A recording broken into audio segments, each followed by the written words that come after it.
Okay, so a little bit of a quiet week compared to previous weeks.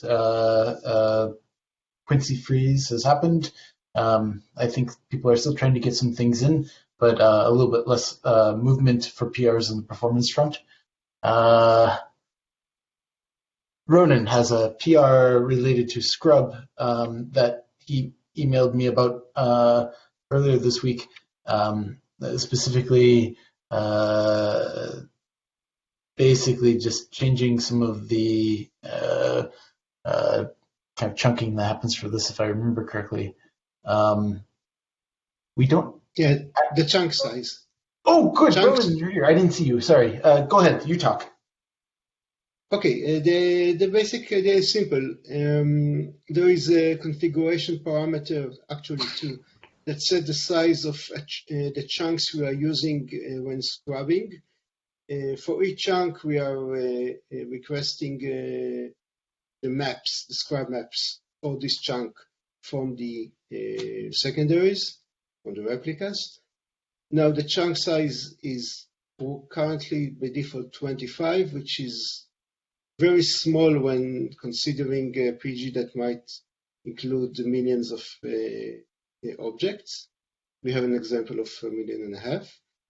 And what I suggested is that we should we should separate the sizes, the chunk sizes between deep scrubs and regular shallow scrubs, and allow larger chunks for scrubs. We're assuming that regular scrub has less effect on the amount of I or the effort invested. I think the idea is accepted, apart from the fact that we need to make sure that we do not create a problem or a latency issue for regular client requests. And I would remind everyone that up to a point, client requests preempt running scrubs. Up to, I think, 5 times. It's a configuration parameter. That's basically it.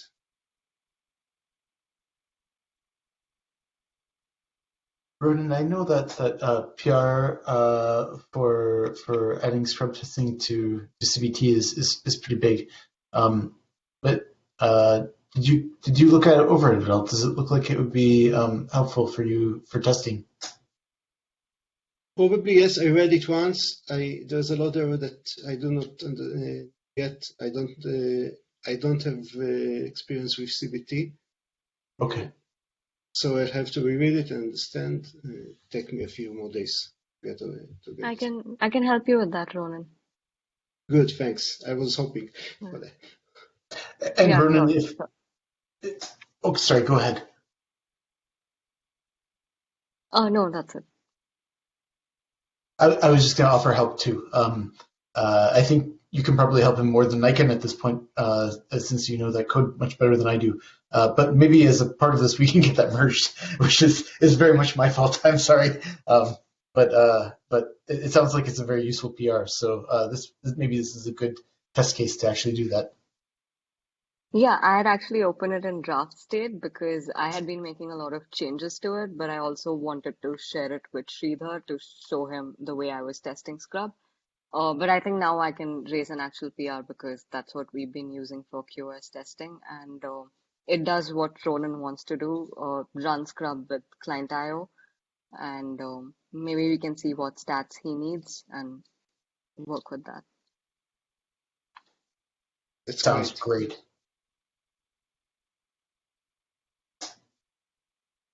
Go ahead, Ronan. Sorry. No, I just said the same. It's great. Okay, great. Wonderful. All right, let's see. Well, moving on then. The other new PR I saw was this is setting tracing to be compiled by default. I don't think Deepika is here. The gist of it is that there is a little bit of performance overhead by doing this, it sounds like, but not too bad. And the benefit would be that we could have users and customers more easily be able to set tracing to be enabled when they run into a problem. And of course, there is overhead when tracing is enabled, but simply having it compiled in, it sounds like the impact is quite low. If I remember correctly from the PR, maybe it's around 1% or less. So that potentially could be worth doing. And I think Dipka reviewed it. I don't know if that's set now to be enabled by if that's actually if we're planning to merge it or not, I guess. But anyway, that's there for anyone interested. So I've been following this one, and there's so originally when they were doing benchmarks, they were seeing a big performance hit on the OSD, because there's a lot of shared pointers that come with each of the spans for these traces. And this PR is basically removing a ton of spans from the OSD, and that reduces a lot of the overhead, but the OSD is going to get a lot less detail about the timings of these intermediate steps. I see. And I don't know that that's been discussed with the OSD team to see whether they want to keep those.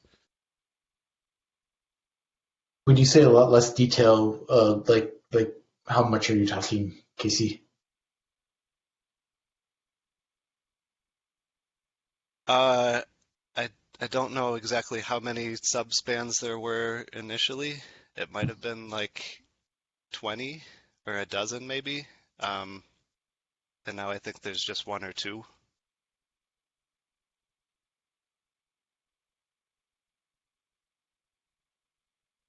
So originally in the discussions, I think we were talking about replacing these subspans with just log messages that would preserve those timestamps so you could still see the timing of intermediate steps. Sure. But that's not in this PR. And if that timing information is important to the OSD team, then I want to make sure we keep it.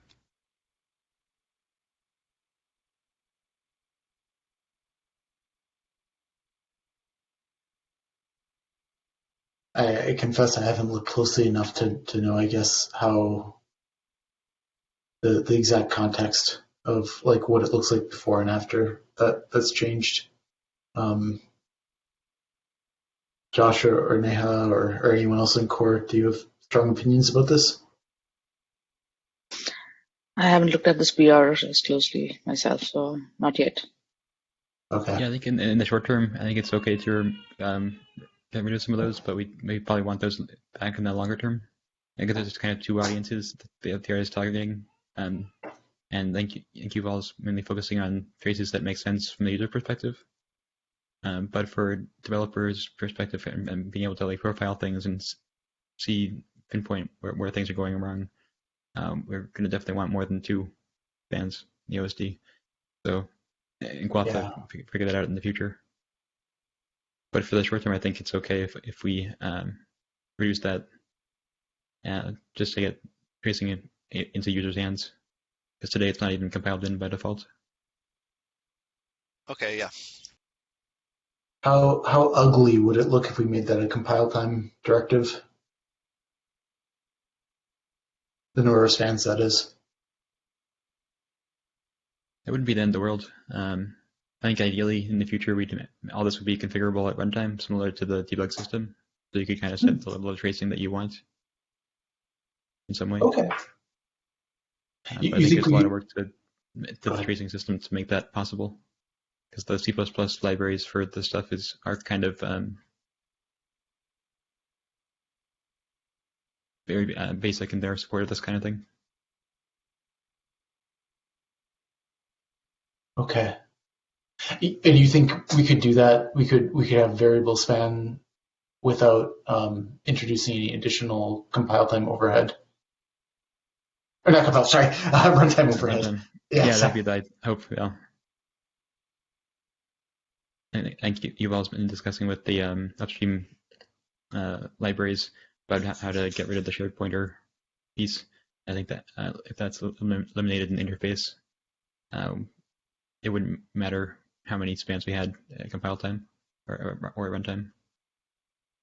But we need to add the ability to configure those at the Ceph layer to try to turn them on and off. We wanted them to have different views for different use cases. Sure.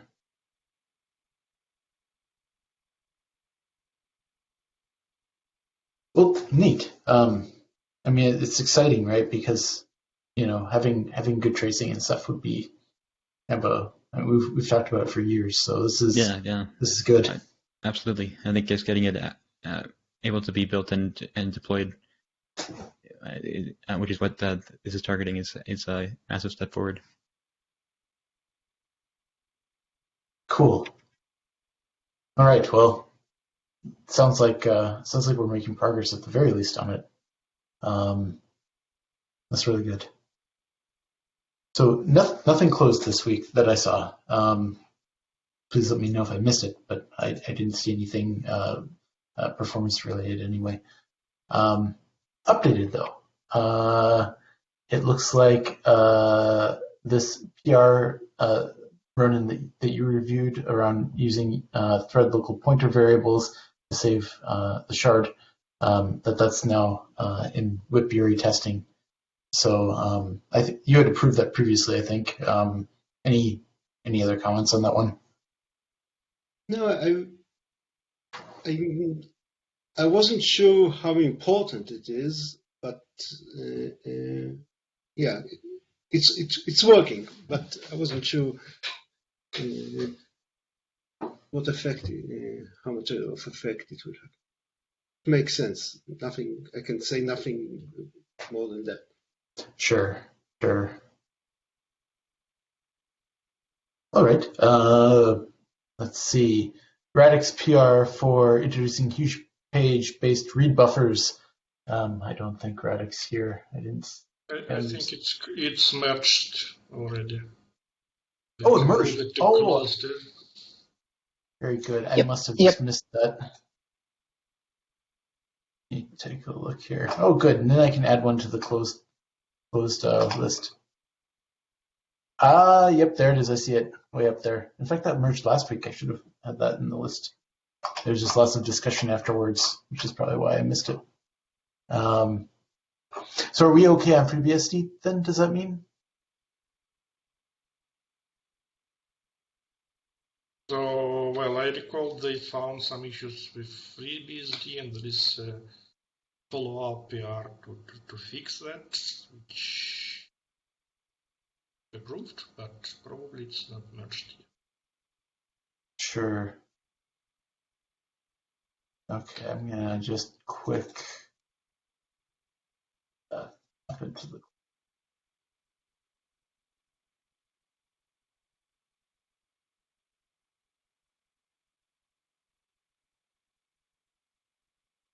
All right.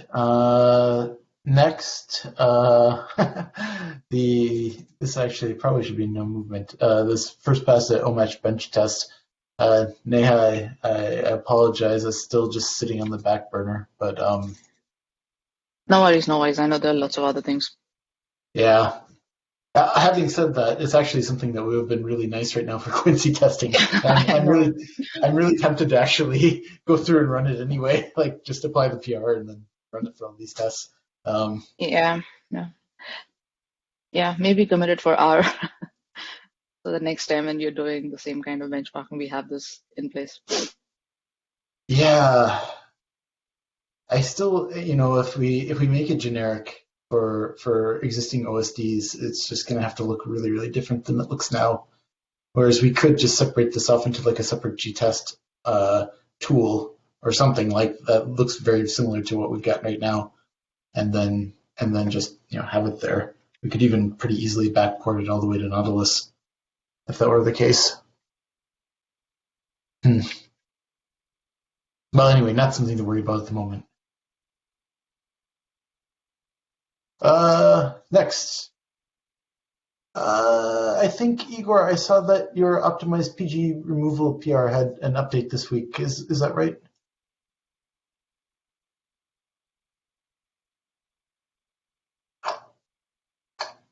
7 days ago.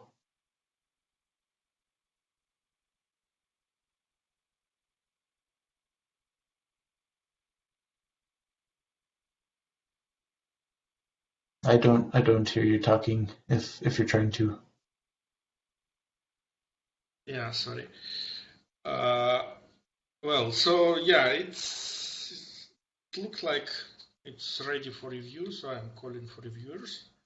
And well, I run another QA run which looks good for me.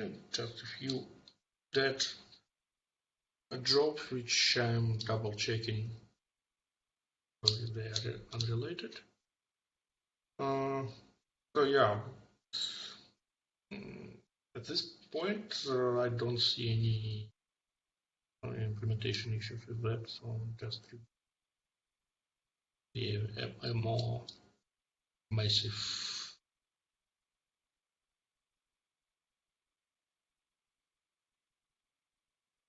All right. Very good. Very good. That was it. That was all I saw for this week. I know everyone's working hard on Quincy, so that's completely understandable that we haven't seen movement in some of these other ones. Anything I missed from anybody?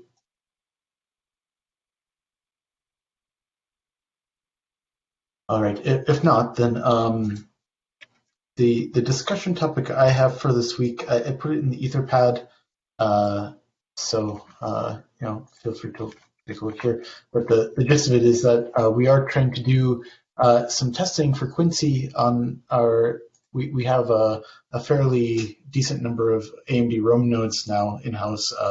We have 10 of them, so we're using that for this release for going back and doing some comparison tests to previous releases, and we're seeing some different behavior than we've seen in the past with our Intel nodes.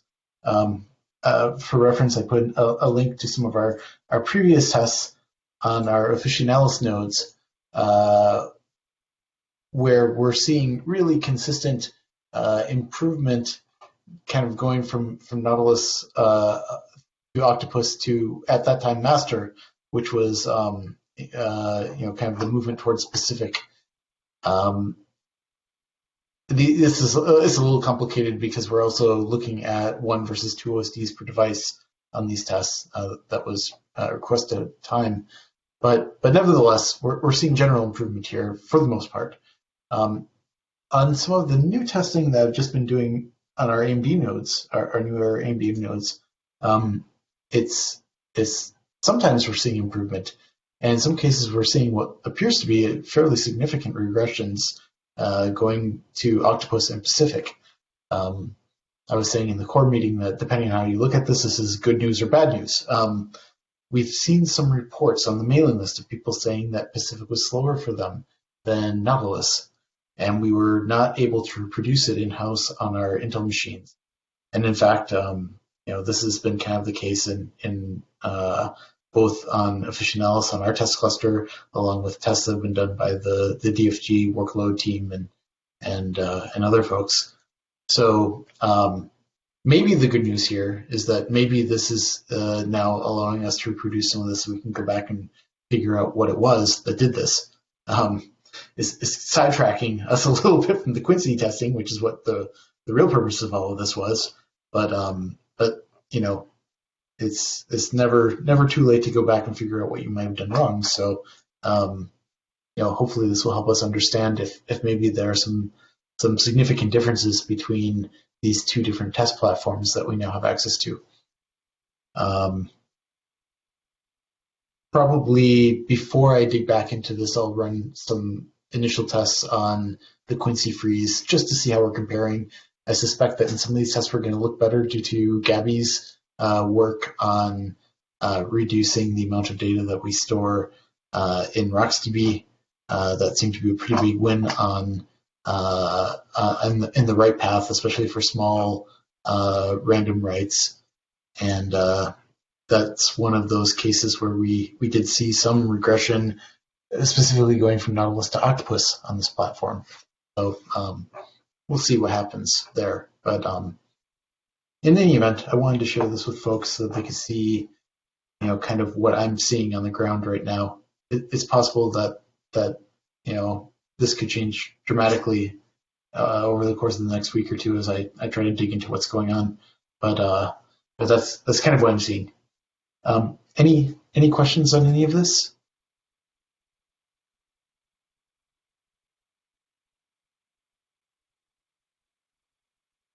One thing I want to mention is that I don't think this is due to Glyphos buffered IO. It looks like we backported those changes to all of the different releases that I've tested here. So I believe we're using buffered IO in all cases, not direct IO.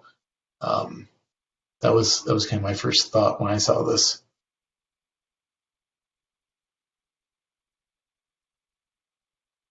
All right. Well then, Alex, would you like to take over and talk about what you're seeing, TTL and RockCV? Sure. Yeah. So just to go over like what was happening in our clusters first, to put kind of some context. So we're running Browse Gateway, and we have a lot of workloads that do a lot of insert and deletes through lifecycle or just regular workloads from customers. And what we've noticed over the last few months is that we see the latency steadily increase. And no matter how much IOPS we have in the backend, it happens, right? So we have some cluster with SSD index, some cluster with NVMe index, and it still happens. And the problem was also exacerbated while we were trying to delete some very old and extremely large shards. They're so large, in fact, that we cannot use the Rails Gateway admin command for them because they will dust the cluster. So what we've been doing is deleting n key at a time every X seconds. And as we were doing that, we were also seeing a latency increase. So what has been happening in our production environment for it is that at some point in time, one index OSD starts to pile up on slow requests, and that blocks our entire clusters after a while. So we've been looking at logs for it, and we kept seeing slowness on the OMAP iterator, taking like over 10 seconds to list a few keys. And so we started to look at that and found out that it was extremely likely caused by tombstones. So it's such a problem that even on cluster where we don't have this large shard deletion, we have to compact 3 times a day. And even then, as customer workloads started to ramp up, the compaction timed out. Like we hit the OSD command thread timeout or suicide timeout or something like that, which caused further issues. So over time, it gets worse and worse and worse. So we looked at RocksDB and found these 2 options. One that is available on starting with Pacific with periodic compaction seconds that force compaction regularly. But because we are on Nautilus still in production, we started to look instead at TTL, which will periodically as well look through the tombstones and trigger a compaction based on to remove the tombstones. So I've run some benchmarks on that. Let me. Sorry, just link it here. Also, before the benchmark, I think I've saw in the mailing list as well many times people having this issue with index, and the recommendation so far has always been, compact regularly. But we also found out that in our older cluster that use SATA SSD, a compaction of an OSD, a live compaction, will just bring the OSD down. So that's why we started to look at different options, and TTL seemed to be beneficial. So I ran some benchmarks, one that is, and they are very specific to our environment, and that's why I wanted to have a discussion and see if people could find this valuable or if we need to run something else for you guys. So on the benchmark, when we delete 10,000 key at a time and up to 10,000 key per second, you can see with the default option of Ceph, you can see that latency increase steadily over time. And then there is a compaction event, I assume, and it goes down, but not far from the baseline where it was, and then goes back up, and you kind of have a trend where the latency slowly increases over time. Whereas if you use TTL, latency still steadily increases, but after a while, it just drops down back to the nominal value that you had at the beginning of the benchmark. And for other tests that are more, they're still not very much production-like, but basically what I'm trying to do with this test is just generate the worst-case scenario possible, just to extrapolate the issue as much as possible to better understand what's going on there. But under a normal workload test where I'm basically doing 100 requests per second and splitting requests between insert, delete, and list, and there is also a race between the list and the delete, you can see the latency with the default option just increases over time, and it almost never goes down, right? Whereas with TTL, it increases over time as expected because we create a bunch of tombstone, but when TTL starts to run, it just goes down dramatically. So when TTL starts to run, you see this huge spike in latency. And then when it's done, everything goes back down quite nicely. And I think the spike is just due to the concurrency of it all, because in the benchmark, I'm basically running single pool, single Rados object with a large OMAP.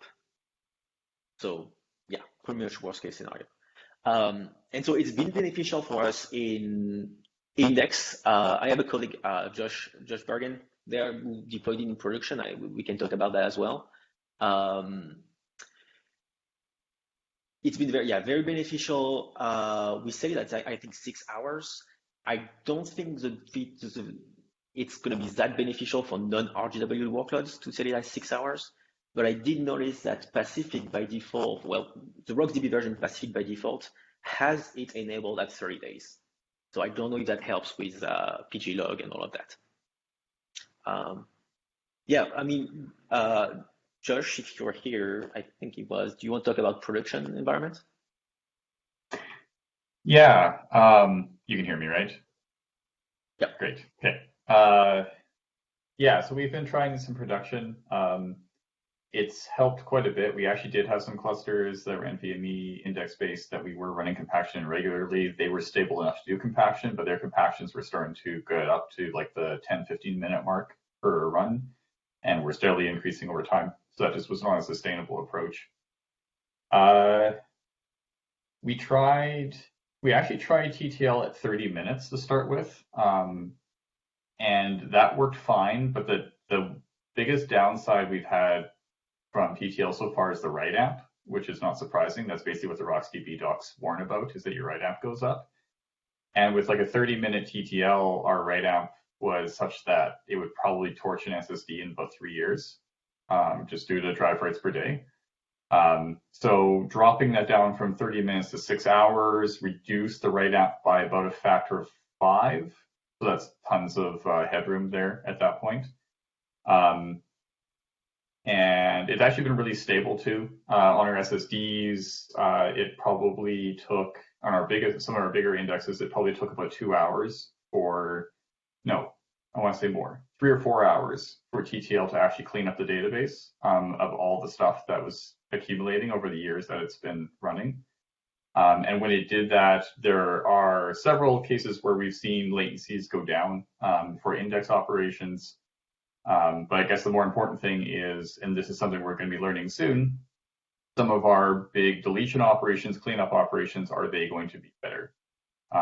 And we literally rolled this out to our worst case cluster yesterday, or finished yesterday. So we don't have that data yet. But in terms of stability, it's been looking really good, and it's outright replaced our compact jobs sorry, I got distracted for a sec. Our compact jobs on those clusters that we needed them for. Do you happen to know, compared to the default TTL, what kind of rate amp increase you saw with like 6 hours? So sorry, when you say default TTL, you're talking like specific default?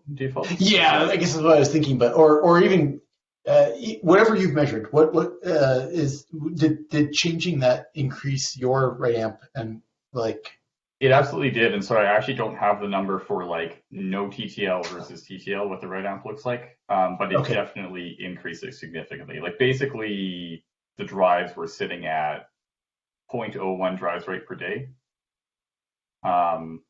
And so if you imagine dropping that down from 0.01 drive rate per day to whatever is torching a drive in 3 years, I'm can't do the math in my head right now, it was like a 10, probably well over a 10x right amp. Wow. Okay. Okay. But the thing is, our index drives largely sit idle. The issue is not disk access. The issue was entirely the CPU usage incurred by accumulating tombstones over time. Sure. And if you've got a write heavy workload anyway, you're going to be compacting regularly, so it's not like this is really going to change it if you already are compacting all the time. Yeah, what I see in the graphs is like we'll get bursts of compaction now with TTL. Set at 6 hours, obviously you're getting a burst at least every 6 hours if you've got a steady workload coming in. It's maybe a little bit more often than that, but it'll run for maybe 10 minutes, 10, 20 minutes of compaction every once in a while. What was the other thing I was going to say? Right, yeah, so the other thing is I don't think this is good enough. I've really been wanting to turn off BlueFS buffered IO when I can. Buffered IO actually really hurts us. We've been turning it off in as much clusters as we can because I think I've mentioned this at this meeting before, but once you have a deencrypt layer in there, it actually causes like a huge IOPS amplification for writes. And that really hurts us, especially for our SSD-based systems where they just can't take that level of IOPS. We really need to figure out why RocksDB is not properly doing read ahead and like reading from the cache when it should be, and is like relying on the page cache for it. It's ridiculous. That would, if we could fix that, we can just get rid of buffer IO, I think, and go back to doing direct IO. Yeah, and it's something that I would love for us to be able to spend some time on too, but I don't feel like until we're at Pacific, we're still on Nautilus. So until we're at Pacific, I don't really want to be spending that much time on it yet. Sure. Yeah, that's understandable. And the RocksDB code has changed. Like, when you upgrade RocksDB, it looks a lot different than it did back in the Nautilus era. So it's for sure. That's one of the many reasons why I don't think it's worth spending time on it in the Nautilus. Yeah.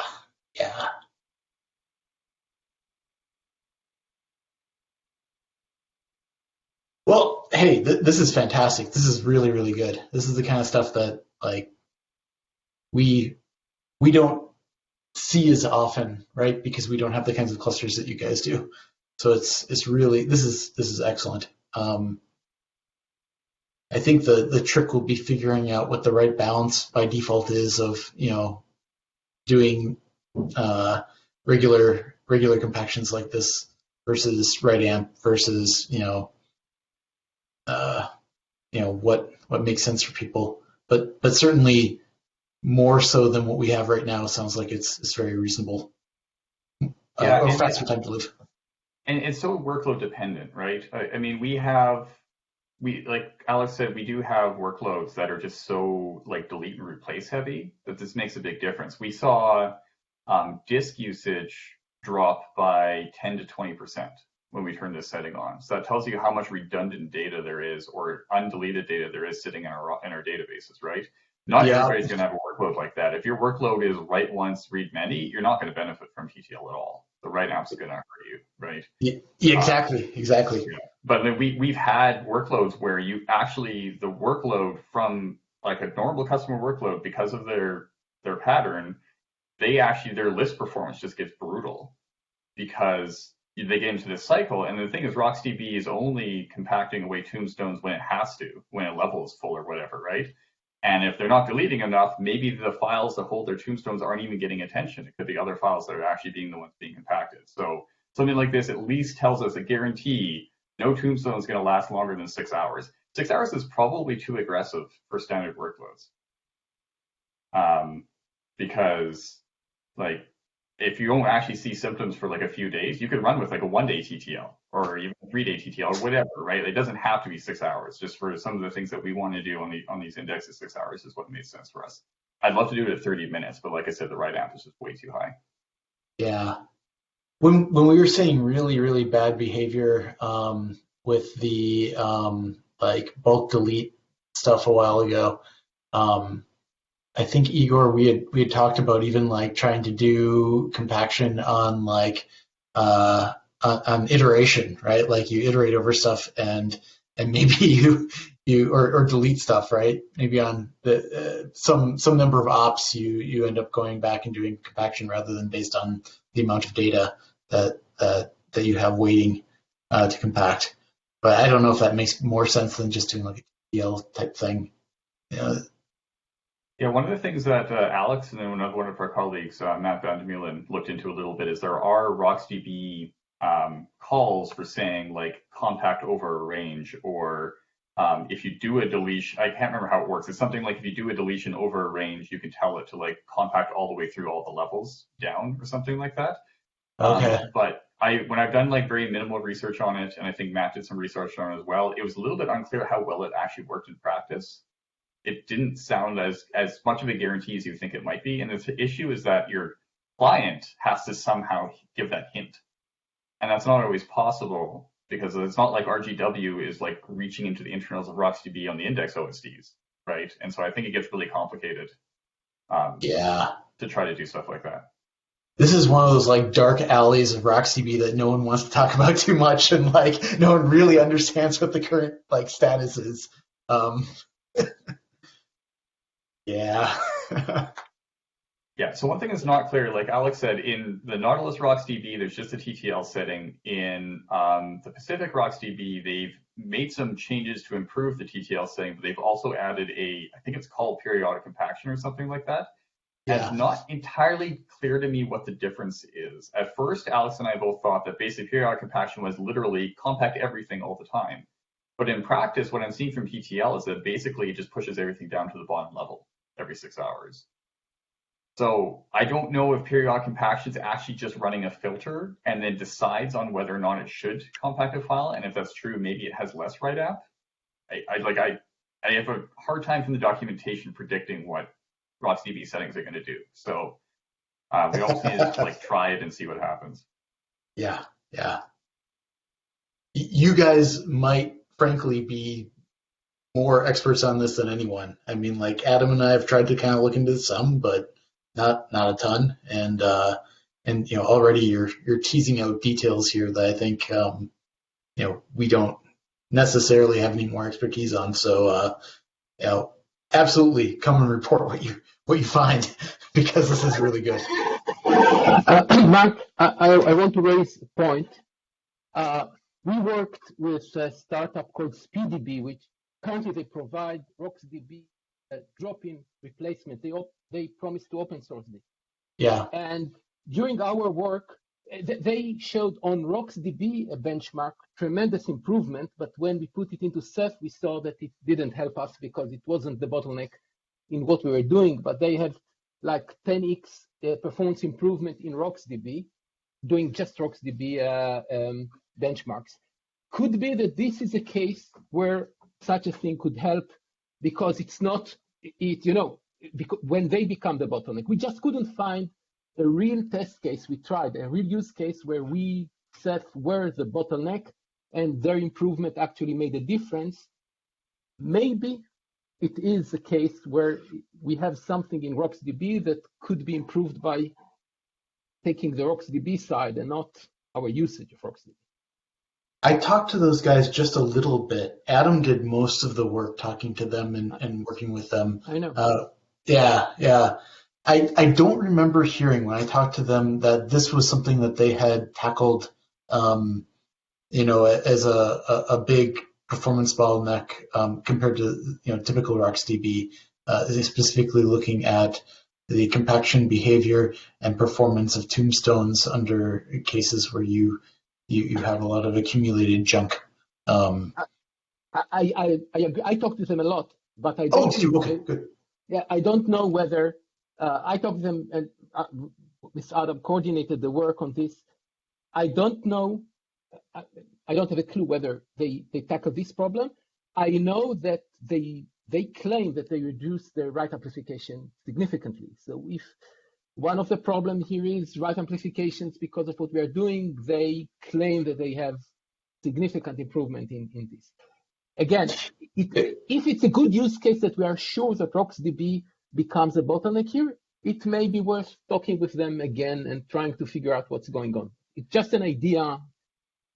You know, I don't know whether it's going to happen. Yeah, I think we've done quite a bit to try to limit our write amplification already. That's kind of the whole reason why we've got these giant mem tables and giant write ahead log buffers, right?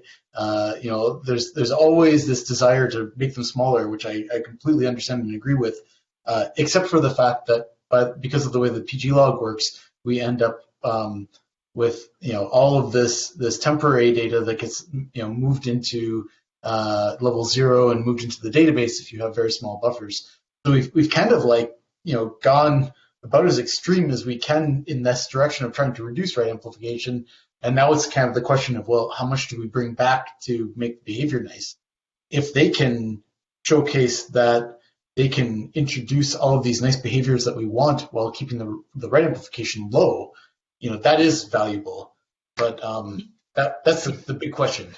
If I'm correct, it was some time ago, and I don't remember all the details, but I think that what they actually did, that they implemented the compaction differently in a more efficient way.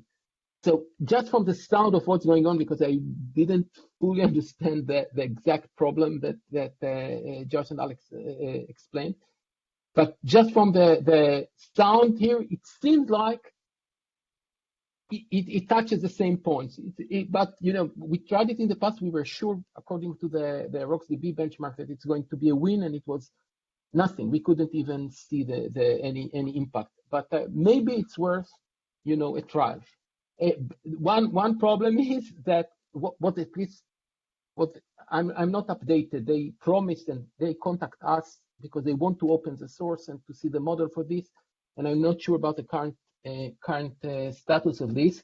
But what they provide is a drop-in library, drop-in replacement for RocksDB. I'm not sure that it's with the version that we use in Nautilus. So it could be that, but maybe they will do it for us because they're in good relationship with us. Maybe if we give them a version, maybe they will build a version for us. But if you think it's worth testing or checking this, I could start talking with them, see what we can do. Do you know what their timeline is for open sourcing it? No, I can check it, but I don't know. They had several meetings with us as Red Hat on what economic models they could use, what's the benefit, how they do it, all these kind of things. They have some grand plan to do something much larger than this RocksDB improvement, and they have a lot of incentive to open source it, but I'm not updated, at least for the last 3 months, so I need to check. Sure. And Adam, I think he's on PTO this week, but I think he's back next week, so I'm sure he'll have lots of feedback to give on what he saw as well. So maybe we should wait until he's back so we can provide his feedback. Okay, so maybe you could raise this, put it on the agenda for 2 weeks from now, and we'll try absolutely. to figure out what's going on. Yeah. Usually I do this kind of week by week. Would you just send me a reminder if you want for the week after this week? Okay. Cool. Anything else on this topic, guys?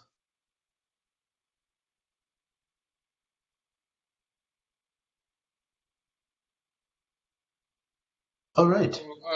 Sorry, I'm curious how what's the impact of this TTL compaction if no no removals happened, or just a minor of just minimum of them. So how visible is this TTL compaction if the regular payload without bulk removals? I mean, how it affects other operations. So basically, you're saying running it, even it runs, but there is no tombstone to compact. Yeah. That's a good question. I haven't thought of observing that. Yeah, we've been entirely focused on our index use case. So we haven't looked at like what happens in our BV cluster if we implement this, for example. And I don't think we would. The right amp would be unacceptable there for drive life and that sort of thing, we think. But yeah, no, it's a good question. We don't know what happens in a like quote unquote normal workload where there's low tombstoning or no tombstoning and just writes of unique data. I see. Do you know if the TTL gets reset if you are compacting anyway in between due to writes?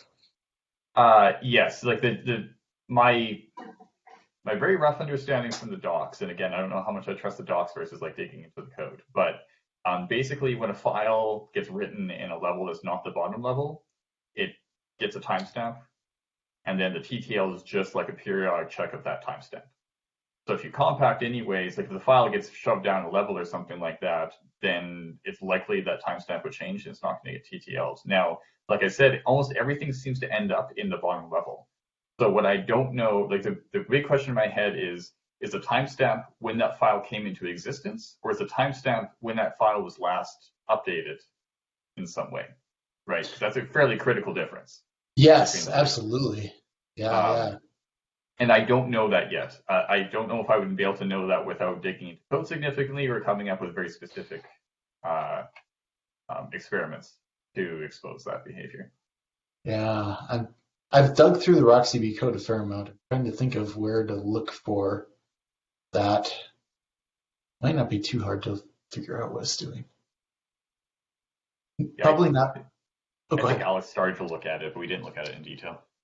Yeah, I probably won't be able to anytime before Quincy is finalized because there's just tons of stuff to do. But post Quincy, this seems like a really good thing to get worked out. Yeah. One other critical thing I just remembered that was really important, and we did confirm this from the code, is TTL compaction does not get scheduled if any other compaction is scheduled. So we were concerned that like TTL, because we're going to go and turn this on an OSD that's been running for 3 years, we're concerned about hours of TTL compaction basically starving level size based compaction, but it doesn't. If you look at the loop, it basically says, do I need to compact for this reason, blah, blah, blah. At the very bottom, it's TTL. I've got no other work to do. Okay, I'm going to schedule some background TTL work. Okay.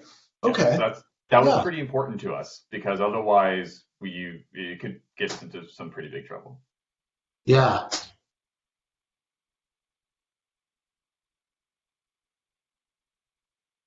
Yeah. Keep us in the loop on this. This is super good. Yeah, for sure. We'll be gaining more experience with this in the coming weeks as we start to re-enable some of our more delete-heavy workloads and see how it actually does in the wild. Cool. All right. Well, we've got about 5 minutes before we're at the hour. Anything else from anyone this week?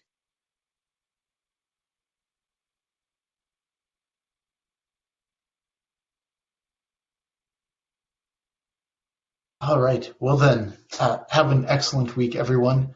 Thank you so much for coming, and we'll talk again next week. Bye, guys. Bye-bye.